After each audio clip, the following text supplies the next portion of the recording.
lelo Kongo monene, lelo vrema tomoni na miso, na ndenge mboka Kongo ebongi.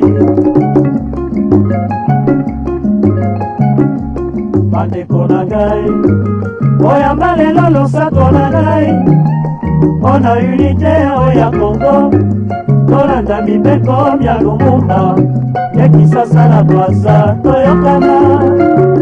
Bonjour à tous et bienvenue dans votre nouvelle émission Voir l'Afrique avec les yeux du futur. Aujourd'hui, nous allons parler d'un seul projet, le projet Transaqua. Un projet fondamental, un projet panafricain pour le développement de la région du Sahel. Le projet Transaqua, une idée pour le développement du Sahel. La région du Sahel ne cesse de s'étendre en Afrique du Nord et refuse même de participer plus longtemps à la biosphère avec le processus de désertification, comme la mer d'Aral en Asie, à cause de trop faibles précipitations et du manque d'intervention humaine aux moyens d'infrastructure. Le lac Tchad, qui était le 6e plus grand lac d'eau douce au monde, s'assèche. Un plan d'urgence pour faire face à ce phénomène fut lancé dès 1972 et le docteur Marcello Vichi de la société italienne d'ingénierie Bonifica, chargé de l'étude préliminaire. 10 ans plus tard, l'étude de faisabilité générale et les différents aspects techniques du plan étaient publiés. Depuis, la campagne pour démarrer le projet se poursuit. L'environnement et le débit des eaux sur ces terres révèlent à eux seuls le potentiel de ce projet nommé Transaqua. Avec ses deux bassins versants côte à côte, le premier, celui du fleuve Congo, sauvage et souvent en crue, second fleuve après le puissant Amazone, et tous ses affluents qui se déversent dans l'océan Atlantique. Le deuxième, celui de la rivière s'asséchant qui coule vers le lac Tchad. Ces deux bassins sont séparés par une petite chaîne montagneuse. Le projet Transaqua vise à créer une nouvelle rivière en déviant l'eau du bassin du Congo, encourageant la biosphère à développer un nouveau bassin versant. En redirigeant cette eau vers le nord, ce fleuve traversera les deux bassins existants et ira se jeter dans le lac Tchad mourant. Le débit total de ce nouveau fleuve sera de 100 milliards de mètres cubes d'eau par an, soit un peu plus de la moitié de celui du grand projet américain Nawapa, mais seulement 5% du débit annuel du fleuve Congo. Le débit de ce nouveau fleuve sera énorme, 3200 mètres cubes par seconde, soit presque le double du débit du Nil à la sortie du barrage d'Aswan. Sa longueur totale sera de 2800 km, approximativement la distance séparant Paris et Moscou.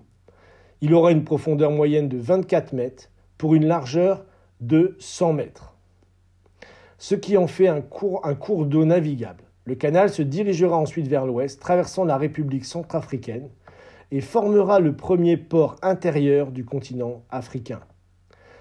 À sa jonction avec le Chari,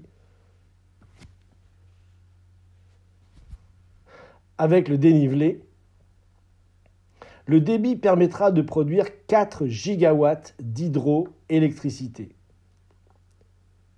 L'eau remplissant à nouveau le bassin du Tchad, de nouveaux projets agricoles pourront fleurir dans cette région, couvrant ainsi entre 50 000 et 70 000 km² de cultures irriguées intensives et semi-intensives, ce qui correspond à 6 fois la taille du projet soudanais de Gézira.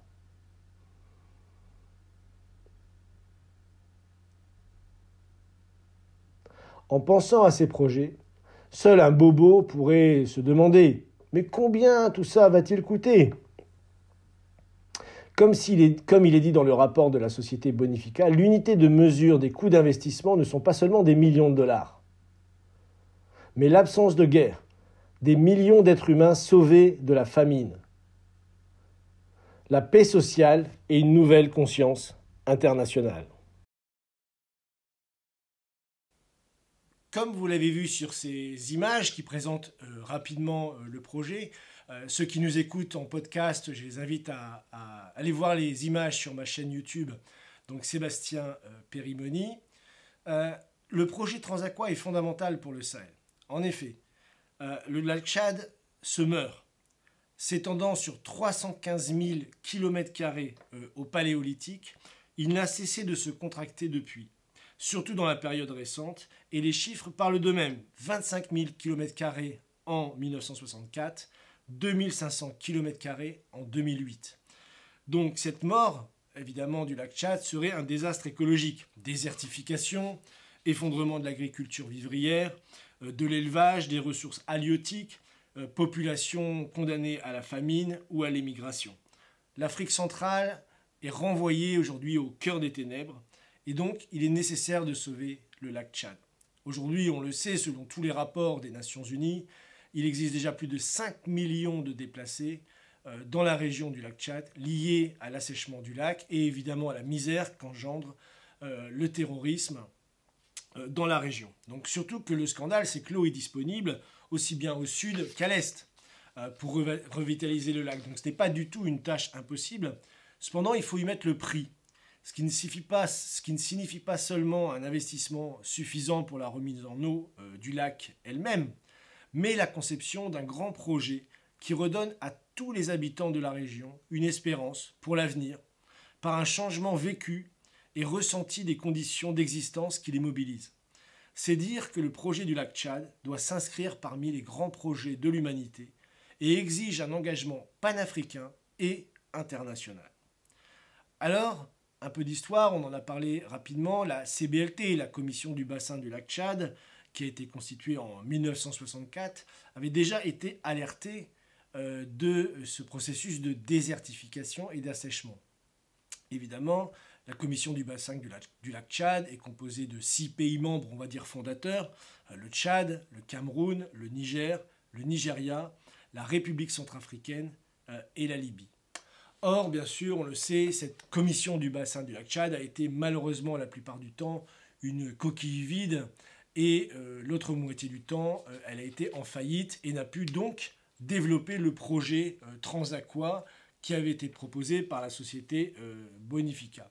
Mais constamment, le sujet est revenu sur la table, puisque avait eu lieu en octobre 2010 la conférence internationale, le Forum mondial de développement durable qui était sur l'eau, qui avait eu lieu à N'Djamena, et lors duquel j'avais pu participer avec mes amis de l'Institut Schiller, donc pour proposer à nouveau, relancer la dynamique autour du projet Transaqua pour sauver le lac Tchad.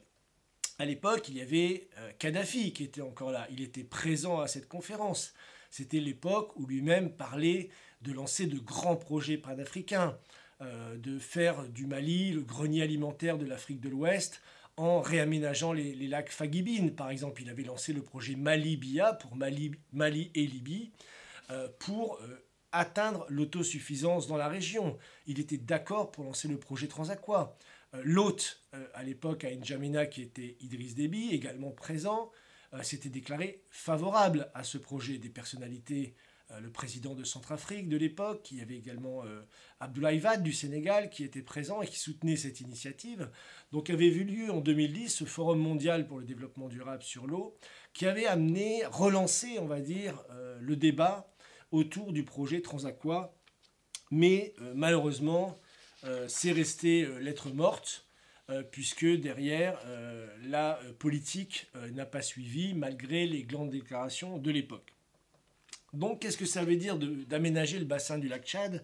Ça veut déjà dire de penser à l'échelle du bassin conventionnel, comme on dit. C'est 1 53 455 km², si on inclut la partie du Soudan, soit 50 millions d'êtres humains à moyen terme, et après ensuite projet qui aura évidemment un impact sur les pays voisins, le Burkina Faso, le Bénin, le Togo, la Guinée et bien sûr les deux Congos, mais profitera de toute façon à toute l'Afrique.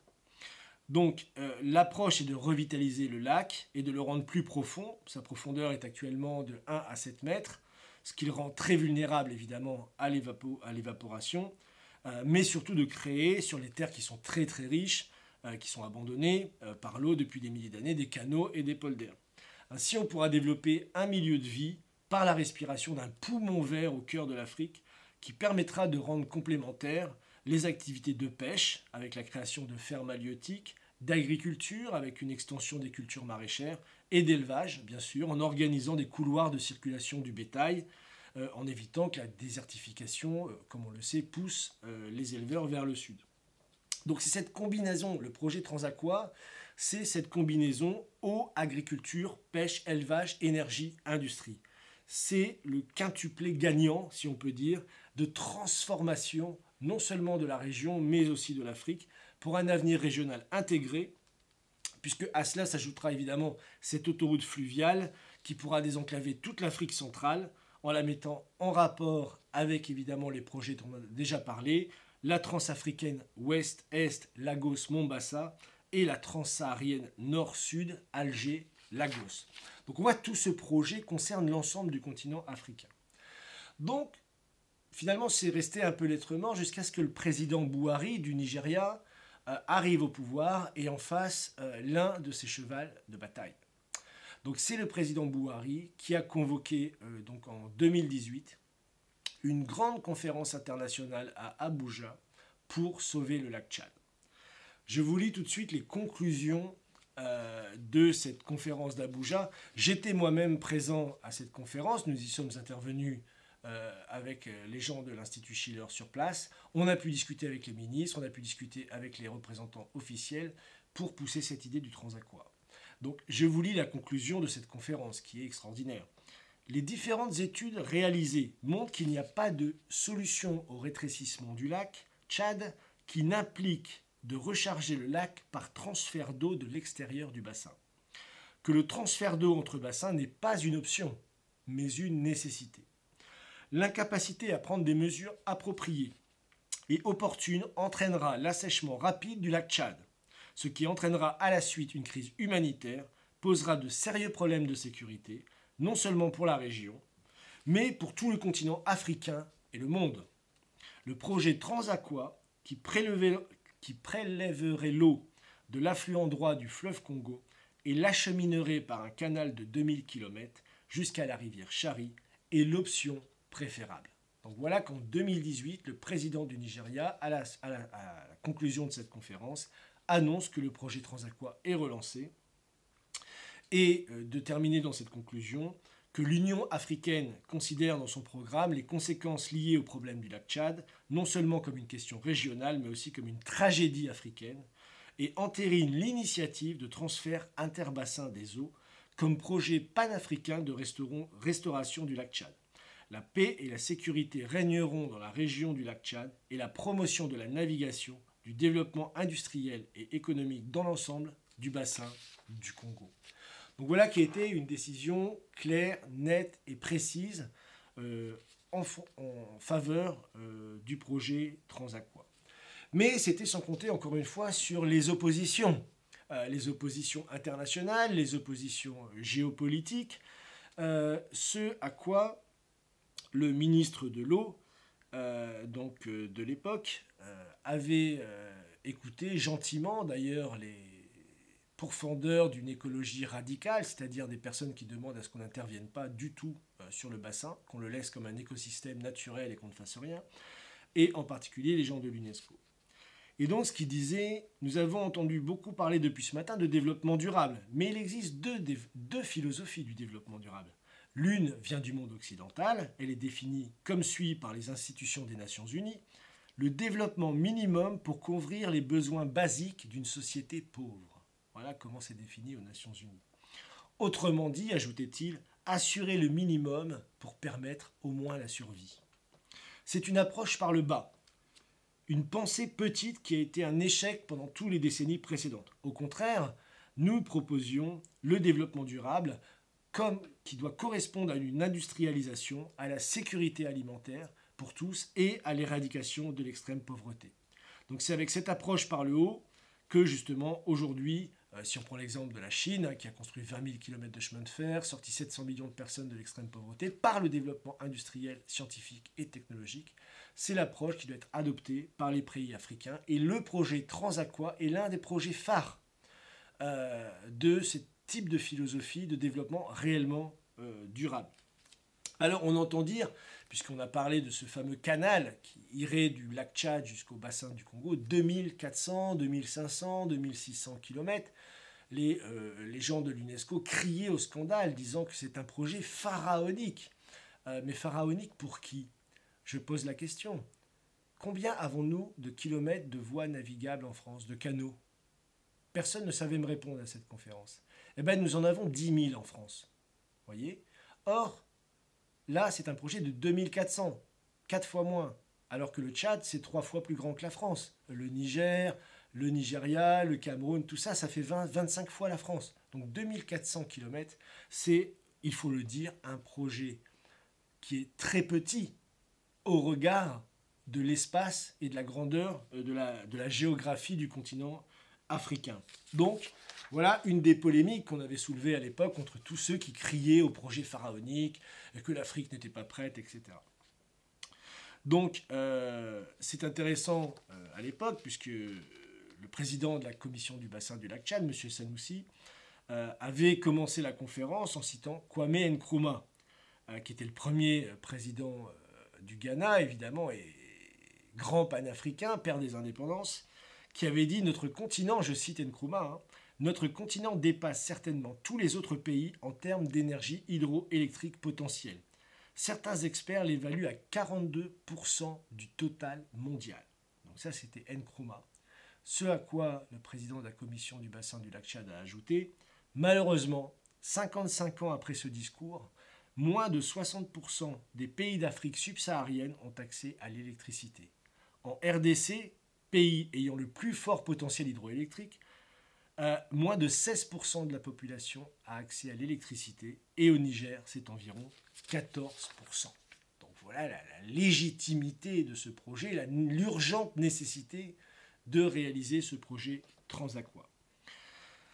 Alors, beaucoup de gens étaient intervenus et beaucoup de critiques s'étaient faites à l'époque lors de cette conférence. Je vais en citer quelques-unes parce que c'est quand même comique de voir cette opposition. Prenons par exemple les gens de l'IRD, l'Institut de recherche et de développement. Certains sont très critiques par rapport à ce projet-là et je ne les nommerai pas ici.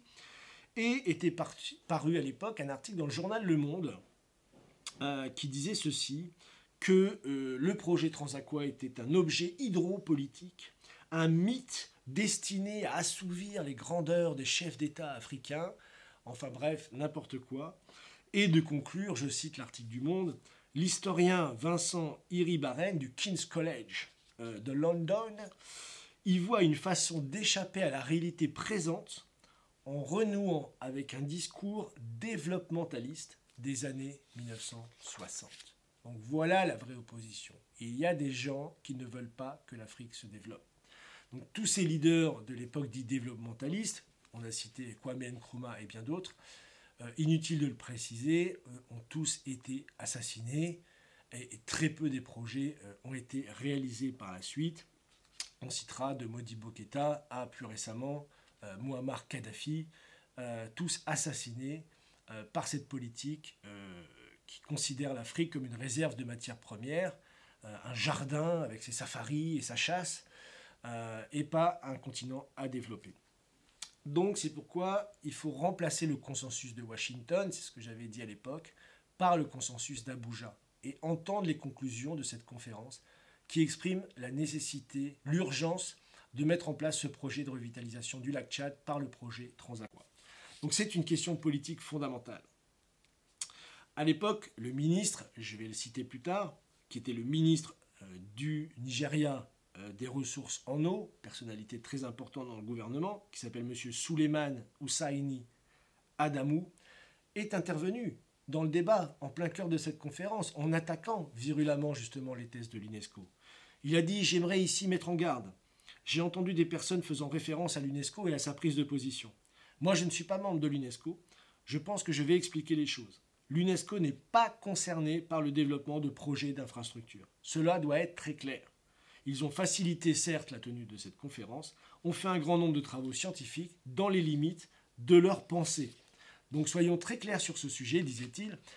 Nous devons nous attendre, si nous cherchons 14 milliards, à ce que l'UNESCO n'ait quoi que ce soit à nous donner. Ce n'est pas dans leur budget. Donc comprenons qui ils sont et quel est leur état d'esprit.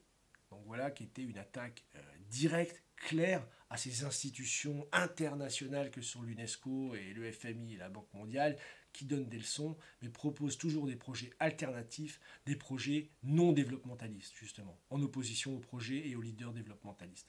Donc voilà la réalité, et c'est ce combat qui dure encore aujourd'hui. Donc, et sur la question du financement, puisque c'était un des débats qui revenait souvent, je voudrais citer un exemple qui est très intéressant et que très peu de gens connaissent, c'est le doublement du canal de Suez. Parce que ça, c'est très intéressant. Le président Al-Sisi avait, lors de la conférence de presse de lancement du doublement du canal de Suez, projet qui était également considéré comme un projet pharaonique par la presse occidentale, devait lever 60 milliards de livres égyptiennes, ce qui faisait 8,5 milliards d'euros.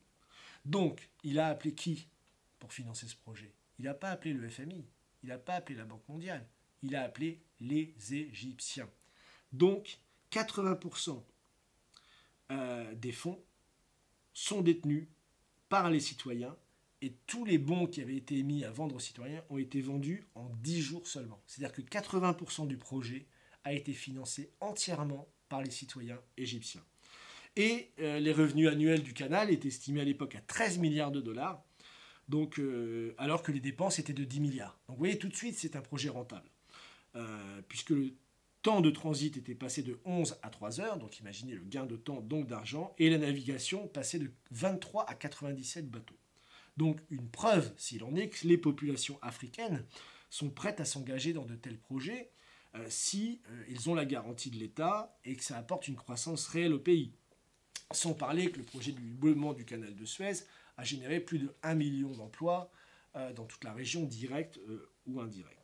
Donc voilà, c'est ce type d'état d'esprit qu'il faut, comme l'a eu le président El-Sisi autour du doublement du canal de Suez, comme le président du Nigeria l'a soulevé, et qu'il faut aujourd'hui, et c'est pour ça que je voulais consacrer une émission à ce projet, évidemment qui est très important, et terminer en disant bien sûr que la France peut et doit jouer un rôle dans ce projet, on a les capacités pour aider. On connaît très bien le Tchad, on connaît très bien le Niger, on connaît très bien le Cameroun, on connaît très bien ces pays-là. Mais ça veut dire abandonner nos œillères france-africaines et s'engager dans une politique audacieuse, justement gagnant-gagnant. Pas facile, certes, vous me direz, mais impossible n'est pas français. Donc voilà, il ne faut pas perdre l'espoir. Et malheureusement, on sait qu'il va y avoir les élections au Nigeria.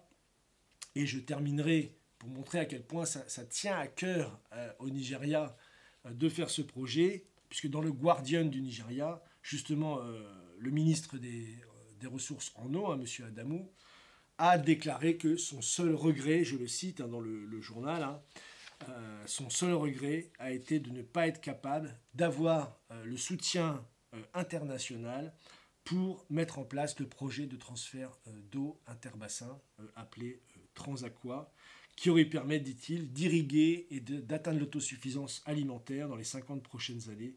Mais aujourd'hui, d'autres questions géopolitiques sont venues, évidemment, barrer la route à cette dynamique. Donc voilà le sujet que je voulais aborder, encore une fois en toute simplicité, avec des faits concrets. J'ai participé à ces conférences à plusieurs reprises. Il faut en organiser d'autres. Je lance un appel d'ailleurs à tous les chefs d'État pour réorganiser une conférence autour de ce thème, pour réaliser ce projet et, comme on l'a dit au début, créer une nouvelle conscience internationale et, le plus important, sauver des millions de vies humaines. Voilà, je vous remercie d'avoir suivi cette émission. Je vous invite, bien sûr, à mettre un pouce bleu, à la partager et à me soutenir en allant voir les liens dans la description. Et je vous dis à bientôt.